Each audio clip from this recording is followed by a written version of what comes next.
Hi കുഞ്ഞുങ്ങളെ, welcome back to my channel ST study corner. ഇന്ന് നമ്മൾ ഡിസ്കസ് ചെയ്യാൻ പോകുന്നത് ക്ലാസ് 9ൻ്റെ ഹിന്ദി ടെക്സ്റ്റ് ബുക്കിലെ ഒരു പോമാണ് ബഹുത് ദിനോ കെ ബാദ്. ഇത് എഴുതിയത് നാഗാർജുൻ എന്ന് പറയുന്ന ഒരു പോയറ്റാണ്.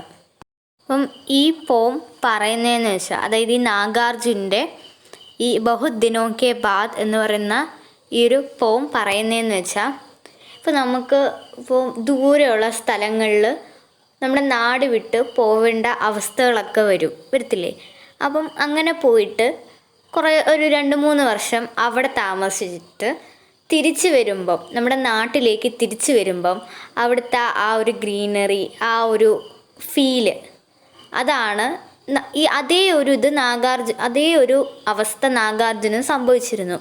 അതായത് നാഗാർജുന് ഡിസ്റ്റൻറ്റ് പ്ലേസസ്, ദൂരെ ഏതോ സ്ഥലത്തിൽ പോയിട്ട് 2-3 വർഷം അവിടെ സ്പെൻഡ് ചെയ്തിട്ട് പിന്നെ തിരിച്ചു വരുമ്പം നാഗാർജുൻ്റെ നാട്ടിലെ ആ ഒരു ഗ്രീനറി എല്ലാം നാഗാർജുന് പ്രത്യേക ഒരു ഫീൽ കൊടുക്കുന്നു. അപ്പം അതിനെ ആസ്പദമാക്കിയാണ് ഈ ഒരു പോം.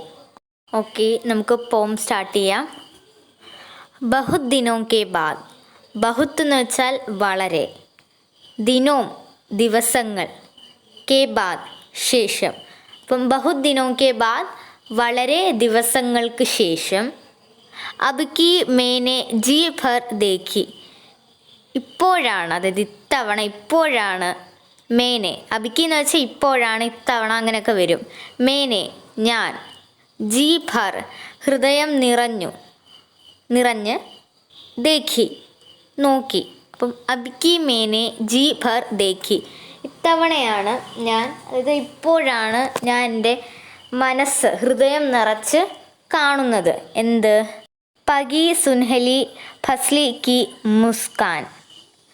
പഗി സുൻഹലി, പഗി എന്ന് വെച്ചാൽ പാകമായ, വിളഞ്ഞു നിൽക്കുന്ന. സുൻഹലി എന്ന് വെച്ചാൽ സ്വർണ്ണ നിറമുള്ള, ഗോൾഡൻ കളറുള്ള. ഫസ്ലി കി വിളകളുടെ, ഫസ്ലി എന്ന് വെച്ചാൽ വിള. മുസ്കാൻ പുഞ്ചിരി, പാകമായ സ്വർണ്ണ നിറമുള്ള വിളകളുടെ പുഞ്ചിരി. ഇനി സെക്കൻഡ് സ്റ്റാൻസ.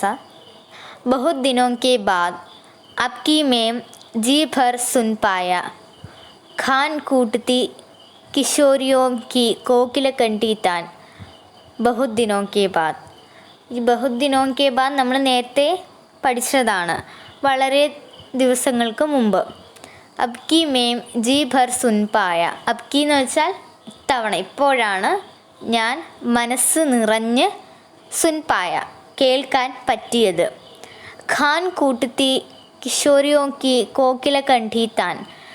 ഖാൻ കൂട്ടത്തി എന്ന് വെച്ചാൽ നെല്ല് കുത്തുന്ന, കിശോരിയോ ചെറുപ്പക്കാരിയായ സ്ത്രീകൾ, ചെറുപ്പക്കാരിയായ പെൺകുട്ടികളുടെ, കോകില കണ്ടി താൻ കുയിലിനെ പോലെയുള്ള മനോഹരമായ, താൻ എന്ന് വെച്ചാൽ ശബ്ദം, കുയിലിനെ പോലെയുള്ള മധുരമായ സൗണ്ട്. അപ്പം ഈ ഒരു ലൈനിൻ്റെ അർത്ഥം എന്ന് വെച്ചാൽ, ചെറുപ്പക്കാരിയായ, പ്രായം കുറഞ്ഞ, നെല്ല് കുത്തുന്ന പെൺകുട്ടികളുടെ കുയിലിനെ പോലെയുള്ള മധുരമായ അല്ലെ മനോഹരമായ ശബ്ദം കേൾക്കാൻ കവിക്ക് കഴിഞ്ഞു. ഓക്കെ, നമുക്കിനി തേർഡ് സ്റ്റാൻസ നോക്കാം. ബഹുത് ദിനോ കെ ബാദ് അബ്കി മേനെ ജി ഭർ സൂംഘെ, മൗൽശ്രീ കെ ഠേർ ഠേർ സെ താസെ ടട്കെ ഫൂൽ. ബഹുത് ദിനോ കെ ബാദ്. ബഹുത് ദിനോ കെ ബാദ് എന്ന് വെച്ചാൽ കുറേ ദിവസങ്ങൾക്ക് ശേഷം. അബ്കി മേനെ ജി ഭർ സൂംഘെ, ഇപ്പോഴാണ് ഞാൻ ഹൃദയം നിറഞ്ഞ് മണത്തത്. സൂംഘെ എന്ന് വെച്ചാൽ ടു സ്മെൽ. മൗൽശ്രീ കെ ഠേർ ഠേർ സെ താസെ ടട്കെ ഫൂൽ. മൗൽശ്രീ എന്ന് വെച്ചാൽ ഇലഞ്ഞിമരം. ഇതാണ് ഇലഞ്ഞിമരം. ഇലഞ്ഞിമരം എന്ന് വെച്ചാൽ ഇംഗ്ലീഷിൽ നമ്മളതിനെ സ്പാനിഷ് ചെറി എന്നും പറയും. മൗൽശ്രീ കെ ഠേർ ഠേർ സെ താസെ ടട്കെ ഫൂൽ. മൗൽശ്രീ എന്ന് വെച്ചാൽ ഇലഞ്ഞിമരം എന്ന് നേരത്തെ പറഞ്ഞു. മൗൽശ്രീ കെ ഇലഞ്ഞിമരത്തിൻ്റെ, ഠേർ ഠേർ സെ, ഠേർ ഠേർ എന്ന് വെച്ചാൽ ധാരാളം, താസെ ടട്കെ ഫൂൽ, താസെ ടട്കെ എന്ന് വെച്ചാൽ നല്ല ഫ്രഷ്, നല്ല ന്യൂ ആയിട്ടുള്ള പൂൽ. പൂൽ എന്ന് വെച്ചാൽ ഫ്ലവേഴ്സ്. അപ്പം ഈ ഒരു സ്റ്റാൻസയുടെ അർത്ഥം വരുന്നതെന്ന് വെച്ചാൽ കുറേ ദിവസങ്ങൾക്ക് ശേഷമാണ് ഇലഞ്ഞിമരത്തിൻ്റെ ഇഷ്ടംപോലെ നല്ല ഫ്രഷ് ആയിട്ടുള്ള പൂക്കളുടെ മണം കവി ഒന്ന് മനസ്സ് നിറഞ്ഞ് ഒന്ന് മണത്തത്. ഇനി നെക്സ്റ്റ് ആൻസർ നോക്കാം. ബഹുത് ദിനോं के बाद अब की मैं जी भर छू पाया अपनी गवाई पगड़ी की ചന്ദൻ വർണ്ണ ധൂൽ. ബഹുത് ദിനോं के बाद, അതായത് കുറേ ദിവസങ്ങൾക്ക് ശേഷമാണ്, അബ്കി ഇപ്പോഴാണ് ഞാൻ, എൻ്റെ മനസ്സ് നിറഞ്ഞ് ചൂപ്പായ. ചൂപ്പായ, ചൂ എന്ന് വെച്ചാൽ ടച്ച് ചെയ്യുക, തൊടുക, തൊടാൻ പറ്റിയത്. എന്ത്? അപ്നി ഗവായി പകടണ്ടി കി ചന്ദൻ വർണ്ണ ധൂൽ. അതായത് അപ്നി ഗവായ് എന്ന് വെച്ചാൽ കവിയുടെ ഗ്രാമത്തിലെ, പകടണ്ടി എന്ന് വെച്ചാൽ ഫുട്പാത്ത്, വഴിയിലെ, ചന്ദൻ വർണ്ണ ധൂൽ. ചന്ദൻ വർണ്ണ വെച്ചാൽ ചന്ദനത്തിൻ്റെ കളർ, അതായത് ഒരു സാൻഡിൽ കളറിലുള്ള ധൂൽ. ധൂൽ എന്ന് വെച്ചാൽ ഒരു കോമൺ അർത്ഥത്തിൽ പൊടിയെന്നാണ് അർത്ഥം. പക്ഷേ ഇവിടെ അതർത്ഥമാക്കുന്നത് മണ്ണെന്നാണ്. അപ്പം ഈ ഒരു സ്റ്റാൻസയുടെ അർത്ഥം എന്ന് വെച്ചാൽ കുറേ ദിവസങ്ങൾക്ക് ശേഷമാണ് കവിക്ക് തൻ്റെ ഗ്രാമത്തിലെ ഒരു വഴിയിലെ ചന്ദന കളറിലുള്ള മണ്ണിനെ ഒന്ന് തൊടാൻ സാധിച്ചത്. ഇനി നമുക്ക് 5th സ്റ്റാൻസ നോക്കാം. बहुत दिनों के बाद अब की मैंने जी भर थाल मखना खाया गन्ने चूसे जी भर बहुत दिनों के बाद. അതായത് കുറേ നാളുകൾക്ക് ശേഷമാണ് ഞാൻ താൽ മഖന ഖായ. ഈ താൽ മഖന എന്ന് വെച്ചാൽ ഒരു മെഡിസിനൽ വാല്യൂ ഉള്ള ഒരു പ്ലാന്റിൻ്റെ സീഡ്സാണ്. ഇതാണ് താൽ മഖന. കവി കുറേ നാളുകൾക്ക് ശേഷമാണ് താൽ മഖന ഒന്ന് കഴിച്ചത്. ഗന്നെ ചൂസെ ജി ഭർ. ഗന്നെ ചൂസെ എന്ന് വെച്ചാൽ കരിമ്പിൻ്റെ ജ്യൂസ്. ഗന്നെ എന്ന് വെച്ചാൽ നല്ല ഷുഗർ, മധുരം അങ്ങനെയുള്ള അർത്ഥമാണ്. ഇവിടെ കരിമ്പാണ് ഉദ്ദേശിച്ചിരിക്കുന്നത്. ഗന്നെ ചൂസെ കരിമ്പിൻ്റെ ജ്യൂസ്. അപ്പം കവി കുറേ നാളുകൾക്ക് ശേഷമാണ് ഈ താൽ മഖനയും ഗന്നെ ചൂസെ ഒക്കെ കഴിച്ചത്. ഇനി ഈ ഒരു പോയത്തിൻ്റെ ഏറ്റവും ലാസ്റ്റ് സ്റ്റാൻസയാണ്. ബഹുത് ദിനോं के बाद अब की मैंने जी भर भोगे गंध रूप रस शब्द स्पर्श सब साथ साथ इस भू पर बहुत दिनों के बाद. അപ്പം ഈ ഒരു സ്റ്റാൻസ പറയുന്നതിന് മുമ്പ് നമ്മൾ നേരത്തെ പഠിച്ച കാര്യങ്ങൾ ഒന്ന് നോക്കാം. നമ്മൾ ആദ്യത്തെ സ്റ്റാൻസയിൽ എന്താണ് പറഞ്ഞത്? കവി നല്ല ഗോൾഡൻ കളറിൽ, നല്ല സ്വർണ്ണ നിറത്തിലുള്ള വിളഞ്ഞു നിൽക്കുന്ന വിളകളെ കണ്ടു എന്നാണ് ആദ്യത്തെ സ്റ്റാൻസയിൽ പറഞ്ഞത്.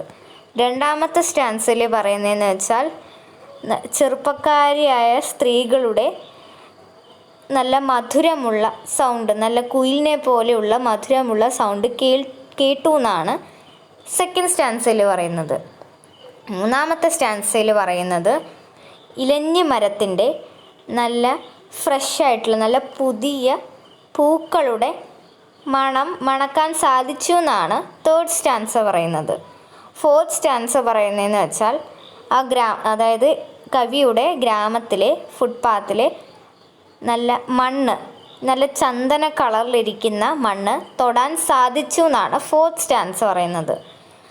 ഫിഫ്ത്ത് സ്റ്റാൻസ പറയുന്നതെന്ന് വെച്ചാൽ കവിക്ക് താൽ മഖനയും കരിമ്പ് ജ്യൂസും കഴിക്കാൻ സാധിച്ചു എന്നാണ്.